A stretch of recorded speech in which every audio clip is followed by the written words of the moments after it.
विश्व हिंदू परिषद वालों, ए बजरंग दल वालों, ए नरेंद्र मोदी, सुन ले, ये मुल्क तेरे नहीं है। दो के दो लंगड़े और दो के दो बूढ़े घोड़े हैं। क्यों हमारे साथ ये सुलूक? क्या सर पे टोपी पहनना गुनाह है? तुम जैसे को, तुम जैसे देशद्रोहियों को सिर्फ तेलंगाना से नहीं भारत देश से मैं भगाऊंगा। जितना ये मुल्क तेरा है उतना ही ये मुल्क मेरा भी है। तुम्हारा सर हमारे पैरों के नीचे ना रह जाए तो राजा सिंह मेरा नाम ना बदले। हम भी तो देखना चाह रहे कि जोर कितना बाजुए कातिल में है। तेलंगाना में रहना है तो वंदे मातरम, भारत माता की जय और गौ पूजा। इन अकबरुद्दीन ओवैसी हो या असदुद्दीन ओवैसी हो या एमआईएम का कोई भी लीडर हो, उनको पूजा करना पड़ेगा। मैं नहीं लगाता नारा, क्या कर दिया? मेरे गले पे छुरी भी रख देंगे तो नहीं बोलूंगा मैं, क्योंकि हिंदुस्तान के कॉन्स्टिट्यूशन में कहीं पर भी लिखा हुआ नहीं है भारत माता की जय बोलना। तेलंगाना के चुनाव में नफरत की इंतहा। तो तवाज़ुन क़ुव्वत किसके पास है? बेशक मैं बादशाह नहीं, लेकिन अल्हम्दुलिल्लाह बादशाह कर हो, जिसको चाहे तब पे बिठा सकता हो, जिसको चाहे तब पे बेअौला गिरा सकता हो। मेरे जो अपोजिशन में दो घोड़े हैं, दो के दो लंगड़े और दो के दो बूढ़े घोड़े हैं। ना चल सकते हैं ना फिर सकते हैं। तेलंगाना के चुनाव में सबसे जहरीले भाषण। जिस दिन भारतीय जनता पार्टी की सरकार तेलंगाना में बनेगी, पहला काम तुम जैसे को, तुम जैसे देशद्रोहियों को सिर्फ तेलंगाना से नहीं भारत देश से मैं भगाऊंगा। अगर भारत देश में रहना है, तेलंगाना में रहना है तो वंदे मातरम, भारत माता की जय और गौ पूजा। इन अकबरुद्दीन ओवैसी हो या असदुद्दीन ओवैसी हो या एमआईएम का कोई भी लीडर हो, उनको पूजा करना पड़ेगा। 11 तारीख को दुनिया देखेगी कौन कहां खड़ा है, कौन कितना सही बोलता है और किसके हाथ में तवाज़ुन क़ुव्वत है, ये दुनिया देखेगी 11 तारीख को।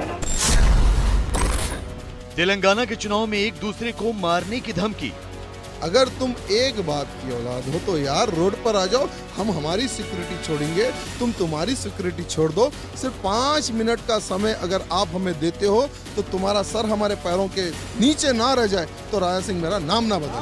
मैं तो ये कहूंगा कि अगर हिंदुस्तान में सबसे बड़ी गंदगी है जिसको साफ करना है तो बीजेपी, संघ परिवार, आरएसएस की आइडियोलॉजी है, थिंकिंग है, यह सबसे बड़ी गंदगी है।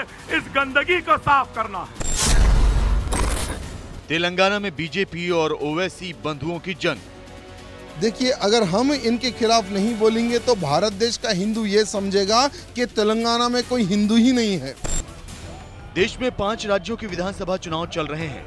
जात पात और धर्म से लेकर गोत्र की राजनीति खूब चल रही है, लेकिन तेलंगाना में माहौल बिल्कुल अलग है, या कहें तो गलत ना होगा कि यहाँ चुनावी फिजा बेहद जहरीली चल रही है। एक तरफ भड़काऊ ब्रदर्स यानी अकबरुद्दीन ओवैसी और असदुद्दीन ओवैसी हैं, तो दूसरी तरफ बीजेपी है। तेलंगाना में 7 दिसंबर को विधानसभा की 119 सीटों पर वोटिंग है, लेकिन उससे पहले यहाँ चुनावी प्रचार में सिर्फ और सिर्फ मारने काटने की बातें चल रही हैं। तेलंगाना में हैदराबाद की गोशमहल विधानसभा सीट से बीजेपी विधायक राजा सिंह ने ओवैसी बंधुओं को खुली चेतावनी दी है कि अगर वो मर्द हैं तो 5 मिनट के लिए अकेले मैदान में आएं, फिर उनका सिर राजा सिंह के पैरों में हो। भारत देश में रहकर 100 करोड़ हिंदुओं को मारने की बात करते हैं। अगर कोई मर्द आदमी होता है तो रोड पर आकर ललकारता है, ना कि उसके बिल में, उसके पार्टी ऑफिस के अंदर बैठकर बात नहीं करता। हमने कई बार उसको चैलेंज किया है, अगर तुम एक बाप की औलाद हो तो यार रोड पर आ जाओ, हम हमारी सिक्योरिटी छोड़ेंगे, तुम तुम्हारी सिक्योरिटी छोड़ दो। सिर्फ 5 मिनट का समय अगर आप हमें देते हो तो तुम्हारा सर हमारे पैरों के नीचे ना रह जाए तो राजा सिंह मेरा नाम ना बदले। राजा सिंह की धमकी के बाद असदुद्दीन ओवैसी ने एक ट्वीट किया जिसमें लिखा है, धर्म की आड़ में ये शख्स वोटों के लिए किसी दूसरे उम्मीदवार को जान से मारने की धमकियां दे रहा है। आचार संहिता की खुलेआम धज्जियां उड़ाई जा रही हैं। इसके खिलाफ एक्शन जरूर होना चाहिए। असदुद्दीन ओवैसी के भड़काऊ ब्रदर अकबरुद्दीन ओवैसी की तरह बीजेपी के राजा सिंह भी अपने विवादित बयानों को लेकर खूब चर्चा में रहते हैं। अकबरुद्दीन का एक भाषण खूब वायरल हो रहा है। जिसमें उन्होंने कहा था चीफ मिनिस्टर उनके सामने झुकते रहते हैं। इसके जवाब में बीजेपी के राजा सिंह कह रहे हैं कि अगर उनकी सरकार बनी तो अकबरुद्दीन जैसे लोगों को वो भारत से भगाएंगे। चीफ मिनिस्टर कोई भी हो, क्या हमारे सामने झुकता है या नहीं? बाबू से लेके राजशेखर रेड्डी से लेके किरण कुमार रोशया या केसीआर, सब सुनते हैं ना, झुकते हैं ना। जिस दिन भारतीय जनता पार्टी की सरकार तेलंगाना में बनेगी, पहला काम तुम जैसे नामर्दों को, तुम जैसे देशद्रोहियों को सिर्फ तेलंगाना से नहीं भारत देश से मैं भगाऊंगा।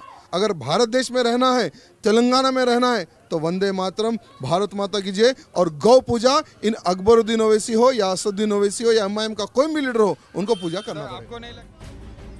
सिर्फ इतना ही नहीं, राजा सिंह ने ओवैसी बंधुओं को लंगड़ा घोड़ा तक कहा। राजा सिंह ने कहा कि उनके अंदर दम नहीं है कि वो राजा सिंह की तरह पैदल घूमकर चुनाव प्रचार कर सके। मेरे जो अपोजिशन में 2 घोड़े हैं, 2 के 2 लंगड़े और 2 के 2 बूढ़े घोड़े हैं, ना चल सकते हैं ना फिर सकते हैं। आज मैं 24 दिन से कंटिन्यू पदयात्रा कर रहा हूँ। 24 दिन, आज को मेरा 24वां दिन है। बड़े बड़े बिल्डिंग्स, बड़े बड़े कॉलोनीज, बड़े बड़े स्लम में घूम रहा हूँ, लेकिन मेरे अपोजिशन जो 2 मरे हुए घोड़े हैं वो बाइक पर बैठ के प्रचार कर रहे हैं। हम आपको बता दें कि बीजेपी विधायक राजा सिंह हैदराबाद का नाम बदलने की भी बात कर रहे हैं। राजा सिंह ने कहा है कि अगर वो जीतते हैं तो हैदराबाद का नाम बदलकर भाग्यनगर रख